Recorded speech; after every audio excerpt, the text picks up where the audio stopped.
college, you are going to have to take Calculus 3, and after Calculus 3, you'll take a class called Differential Equations. And differential equations is all about solving differential equations, which is what we've been doing, but we've been able to solve differential equations that you can separate the variables, x with dx, y with dy. Well, guess what? Not all of them are like that. Okay? There's different kinds of differential equations, and I'm going to introduce you to one kind. Okay? First order linear differential equations. Alright? This is not on the AP test, however, every single one of you have an interest in going into mathematics. So, we have the time. We might as well take one day out of our semester and work on something that you know you're going to be doing. Okay? Last day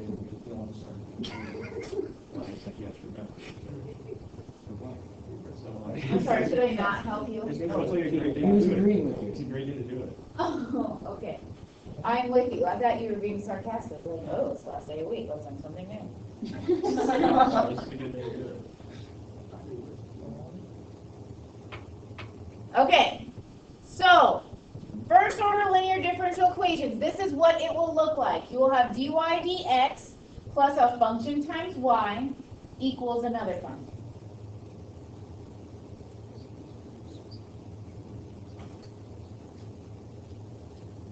P and Q are continuous. BCW.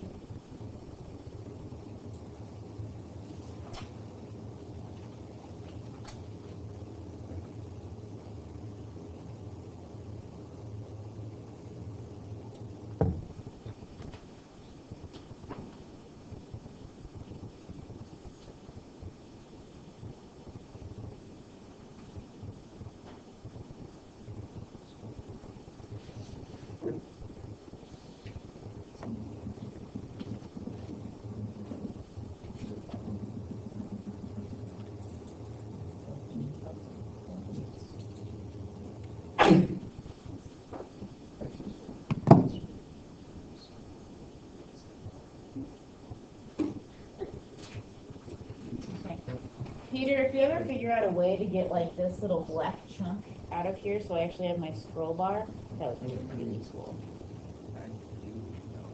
Okay, then after class can you help me? Because I really miss my scroll bar.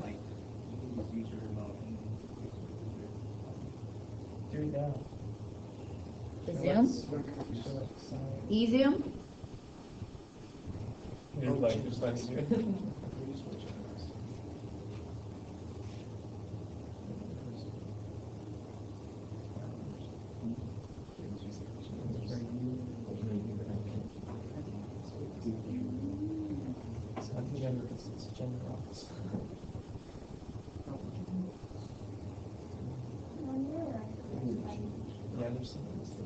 No, because my scroll bar is right here.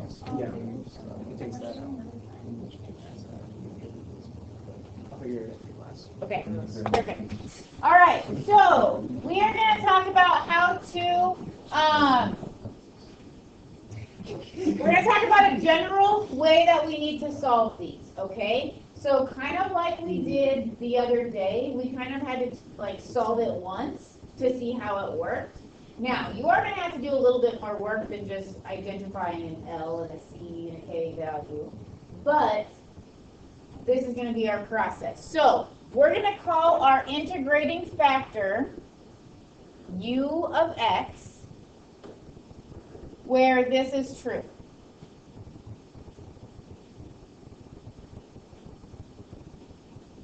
This is kind of the proof for why the method we choose will work.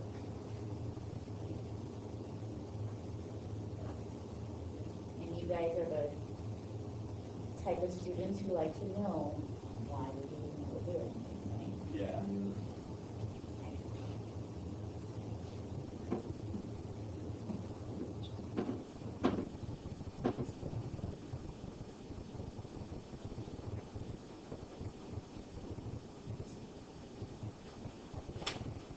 Okay, so here's our general form, right? If we have a first order linear differential equation that is not in that form, you need to rearrange it so that it is. Okay? What I'm going to do is I am going to take u of x and multiply it throughout this general form here.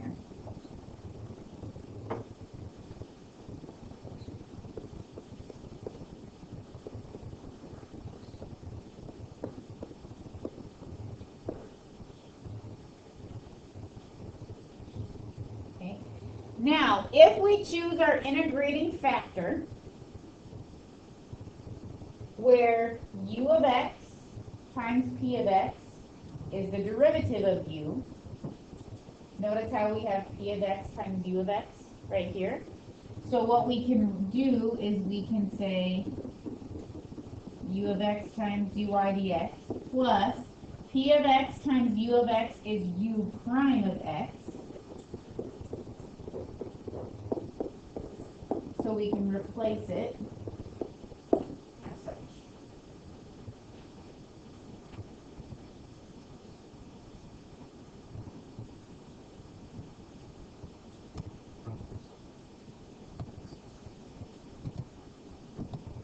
Okay, hold on, I had to figure out what it was.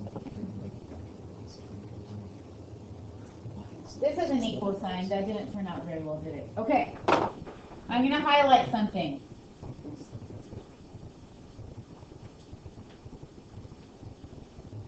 The same thing plus a 1. Well, you're taking it in white.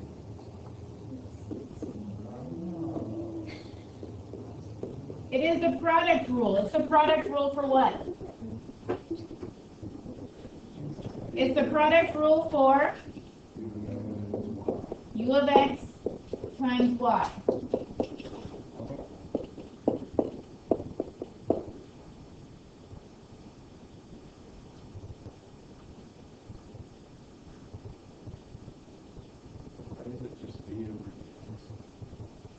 It's the derivative of u of x times y.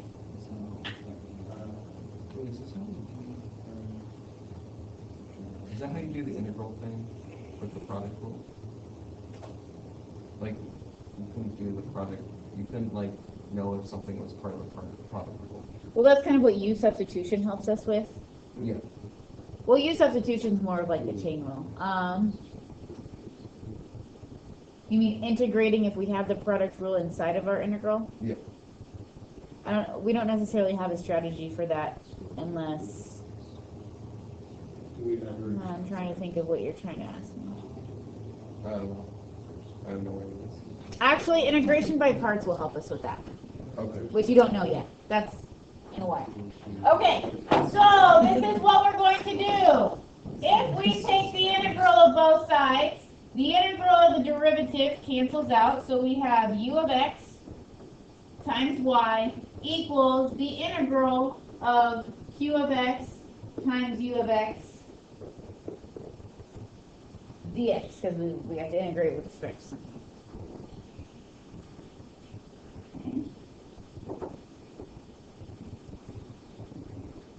Okay. With that right there, would you be able to solve for y? No.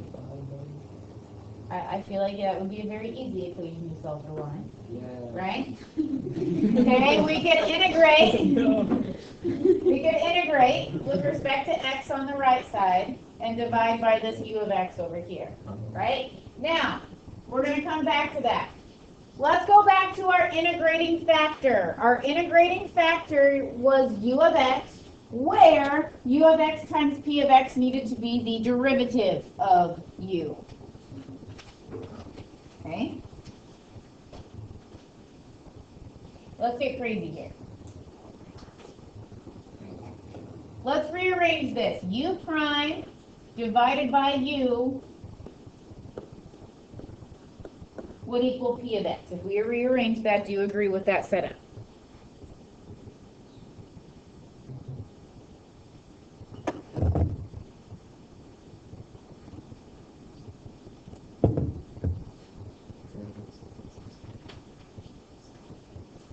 What rule is this? Oh wait, that's log, or natural log. That is. This is the derivative of U of x, nope, sorry. This is the derivative of the natural log of U of x.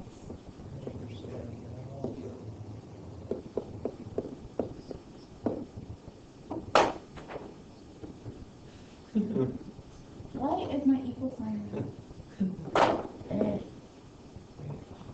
These projectors are not my favorite, just so you know. That wasn't a complaint, that was just a general statement. Have you seen me accidentally just drops from the ceiling one day? All right, so if we integrate both sides, we would have the natural log of U of x technically plus c, right?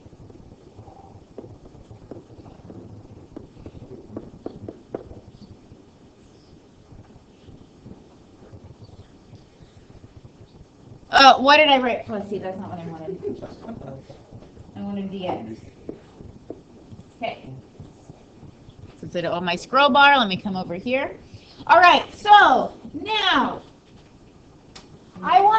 we need to be able to identify our integrating factor u of x, which is why we're doing all of this right now, so we can figure out the pattern for our integrating factor, okay? So I need to solve for the integrating factor. So the natural log of u of x would equal the integral of p of x dx. I'm just going to move that constant over to the other side. Okay? If I wanted to solve for u of x, what would we do?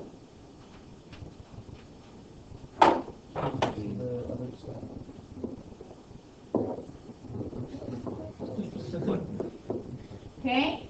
Now, we have e to the integral p of x dx. Since there's that plus a constant, technically, I'm going to call it k for right now. I'm sorry. But, it is. Okay. However, just hold on a little bit, because we're not actually going to use it. Oh, okay. All right. Now, when we go to plug this into our equation, right, our differential equation, since we're multiplying u of x to both sides, that constant's not going to matter. It's going to cancel out. So, we can ignore it. So can we call it C? We're not going to call it anything.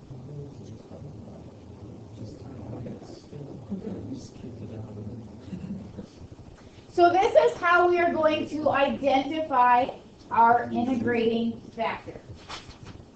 Okay? You need to like star this, box it, make a cloud over it. I don't know this. You need to know this right here. You need to know what general form is. You need to know how to decide what your integrating factor is. And then I'm going to teach you how to use those pieces of information to actually solve the first order linear differential equation. I really didn't make an abbreviation for that because that's a mouthful. Okay? Yes? Have you seen Mr. Anderson's projector? I've heard about it. It's recalibrated so that it works from the tile. Yes, that would be awesome. And he can just use these markers and write it in place. Right? Yeah. Oh, yeah, you can just. Okay, here are your steps to solving first order linear differential equations. Your very first step, write it in standard form. Make sure you know what standard form is. Oh. How do we differentiate between? Oh, never mind. Okay.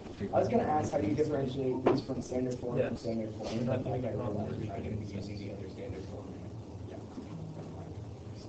Okay, so the reason that this is tricky is that there's this y you can't separate out because of the addition, right? That's why we wouldn't be able to do separation of variables.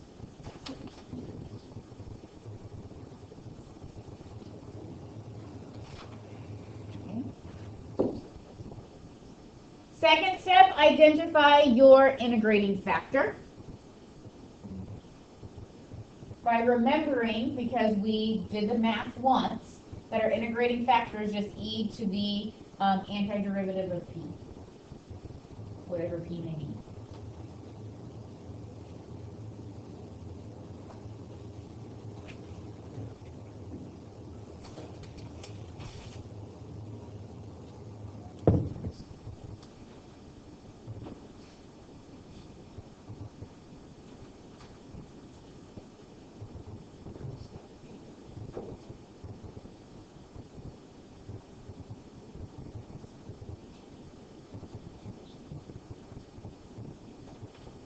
Next, multiply standard form by u of x.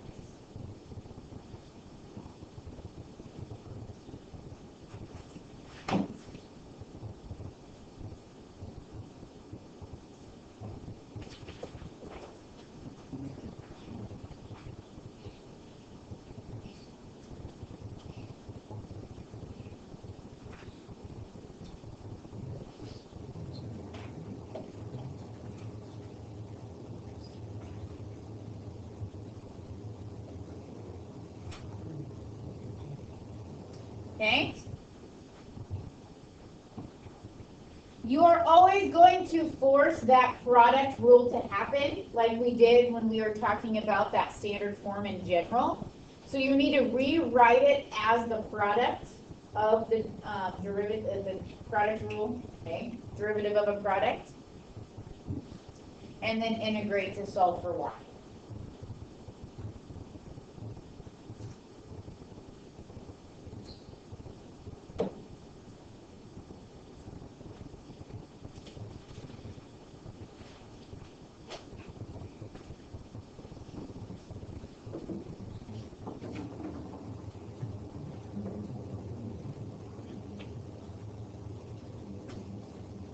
Are you ready?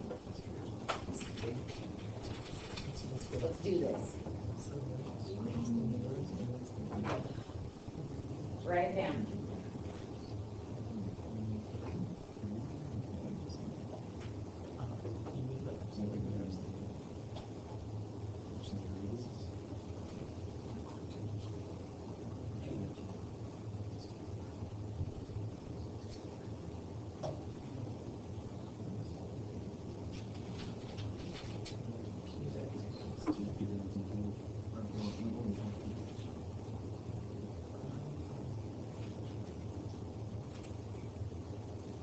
All right, first step. Is this in standard form? Okay. What do we need to do?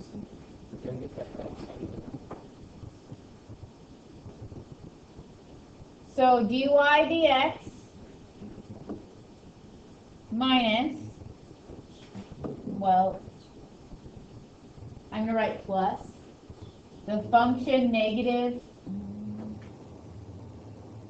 2 divided by x times y equals x.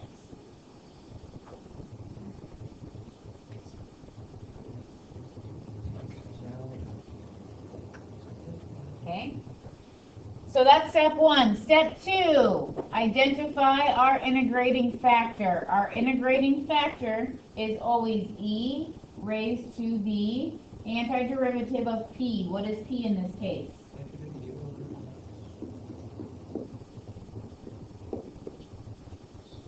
Okay.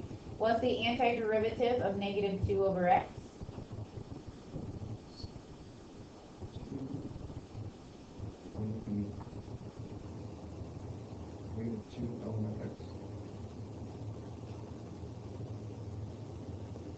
Okay. Which is like natural log of x to the negative second. So 1 over x squared is our integrating factor. No. Because when we multiply both sides, it's like when we plug it in time, it's not effective at all. Okay, third step. We're going to take our equation in standard form and we're going to multiply by our integrating factor. So we are going to take dy dx plus negative 2 over x y equals x, and we are going to multiply it by 1 over x squared.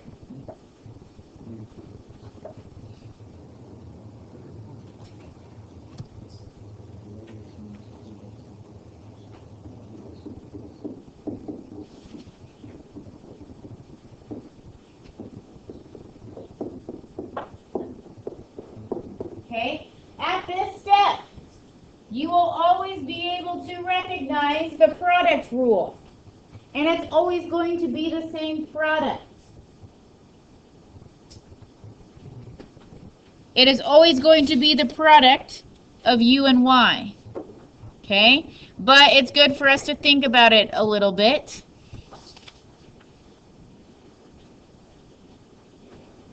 Can you see it's the product of u and y?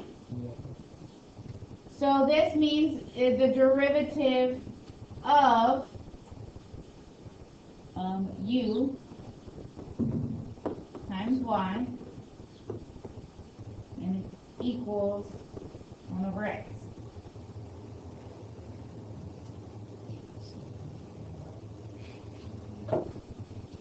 What's our fifth step?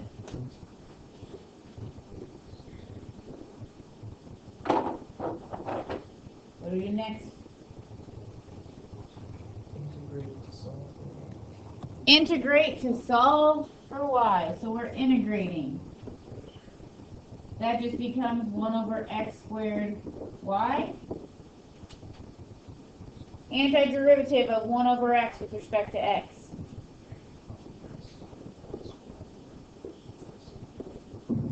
Plus a constant is important here because we're solving the differential equation.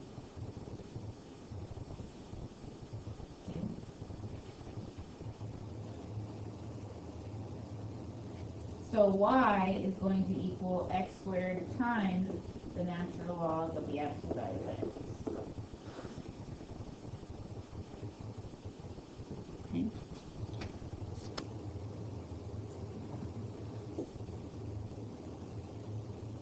Okay, if I put the x squared and then the absolute value of x. But you would need plus x squared times c, because x squared is not a constant. Does that make sense, Grayson? Okay. Now, those of you who are very uncomfortable with us just like forgetting about the constant for u of x, if you imagine having that k that we multiply to both sides, we'd have a k here, we'd have a k on each side, they divide out. Okay, so we don't have to worry about it. Okay? All right, that's our answer. What do you think?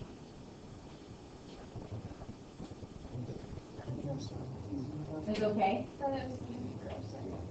Yeah, it's not bad once you get the pattern going. Okay? I think this is after.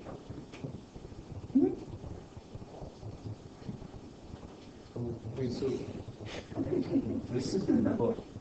So do all calc classes use the same book or do they use different books?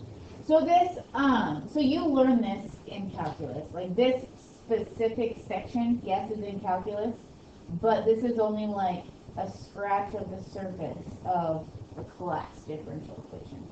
Does that make sense? Yeah. Because it's nice to go in some prior But it's knowledge. not on the AP test? No. Or is it just because it's differential equations, not calculus?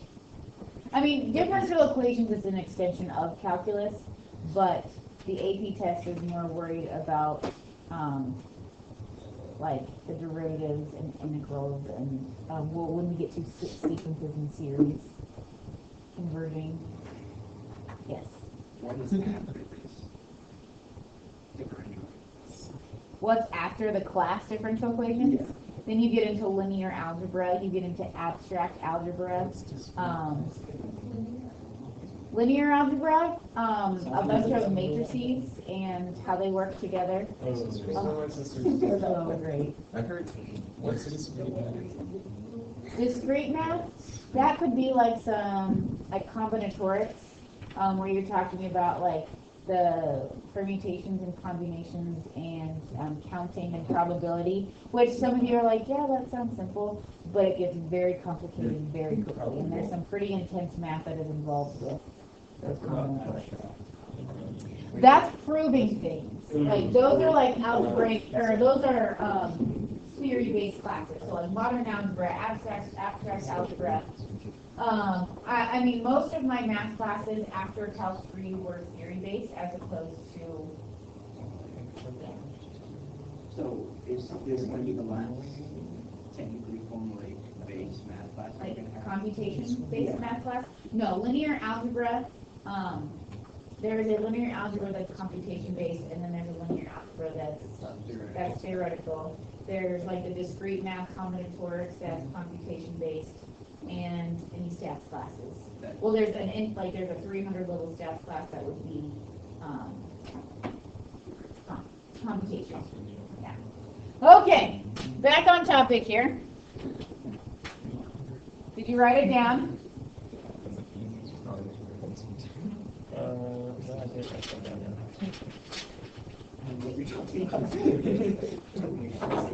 Is it in standard form? No. It is not.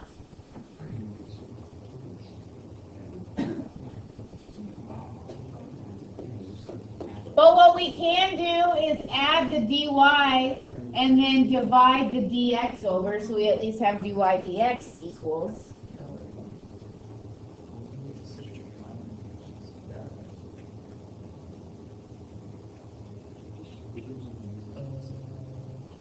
What?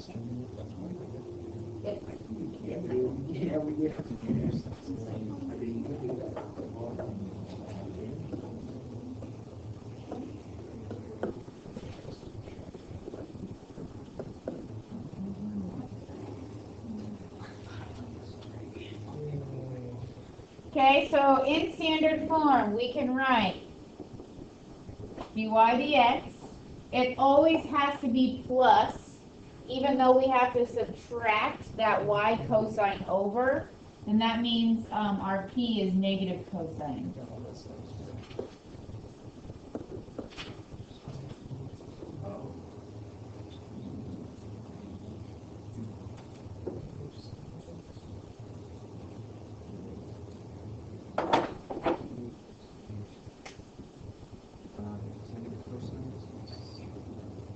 So our integrating factor is always e to the antiderivative of p, which becomes e to the what power?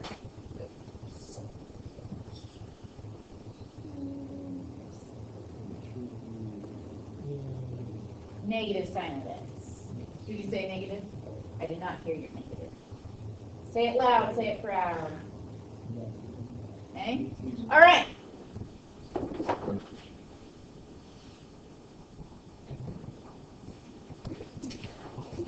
We're going to take our standard form and we are going to multiply by e to the negative sine of x.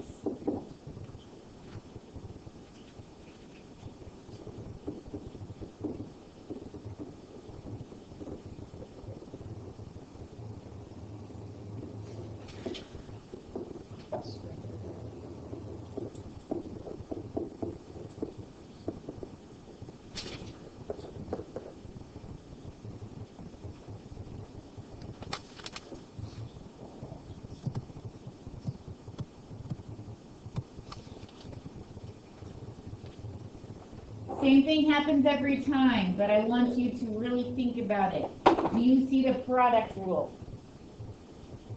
This is the product rule for what two equations? Y and e to the negative sine of x. And what is the product rule for that?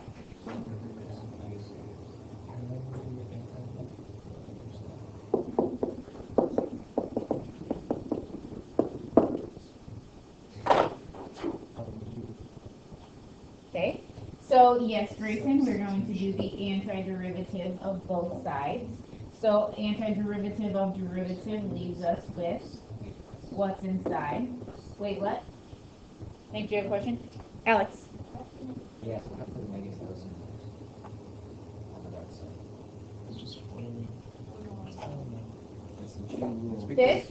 Yeah, we. So since it's the product rule, right? If we do the product of these two, the derivative of y times the function plus the derivative of e to the negative sine of x is e negative sine of x times cosine of x. So it's just a part of the product rule. Does that make sense? Okay. But those are good things for us to think about, right? It is a U substitution problem, but You can just do it. It's not bad. Or you. It's not bad at all, because all you're doing is lead the same. Is it technically supposed to be cosine? yeah. Oh. Do you agree with that antiderivative? That was the topic there. Yes. Isaac, do you have a question? No. Or are you guys just mumbling to each other? We're just talking. Okay. Huh? Complaining. Is it only about a different class? No, we're going to complain it like it's cosine of x expression. No, it's positive. Only co-projection.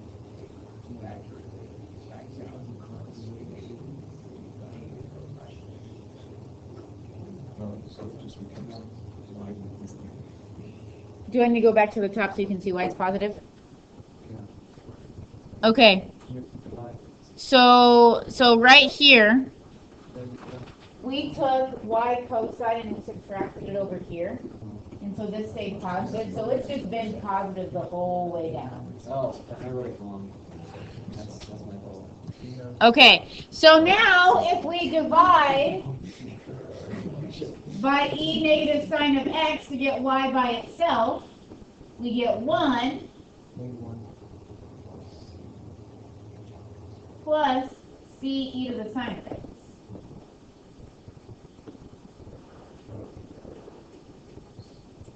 This time we have to say C.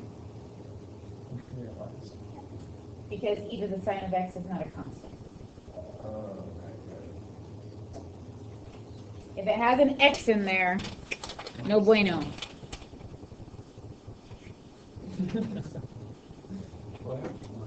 Now, can I show you something?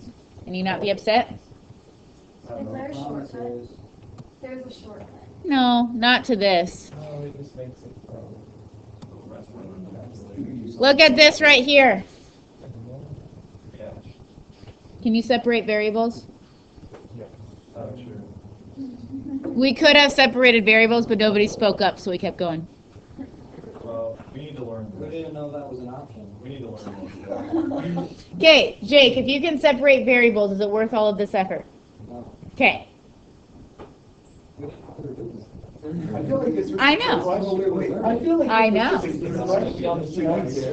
Wait, should you guess that you might have separation of variables if you get a bunch of e's everywhere? Not necessarily, no. You get a bunch of e's everywhere. That's funny. Okay, so do you have your gold sheets?